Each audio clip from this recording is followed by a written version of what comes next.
Ibn Rajab rahimahullah мына бір сөзді келтіреді. Сауабул хасанати аль-хасанату ба'даха дейді.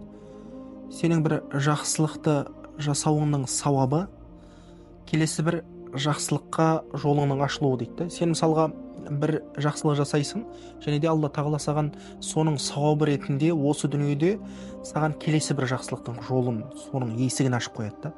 Бұл енді бұл дүниеде бәлки саған берілетін сый. Ал бірақ та Абул Фараж ибн аль-Джаузи Сайд аль-Хатыр атты еңбекте осы бір сөздің тағы бір сөз қосады екен да. Және де ол жерде сенің жасаған күнәңнің жазасы ол мынау келесі бір күнәға сенің жолыңның ашылуы дейді, қараңыз. Демек сен бір күнә жасайсың, және де екінші бір күнәға сенің жолың ашық тұрады. Сен екінші күнәні бір оңай жасайсың да. Ол солайынан круговорот болып кете береді. Ол қай уақытқа дейін сен сол Алланың ұлылығын сен мойындап, сен тәубе еткенге дейін, Алла тағаладан кешірім тілегенге дейін ол солайынан жалғаса береді. Сен күнә жасайсың, екінші бір күнәға жолың ашыла береді.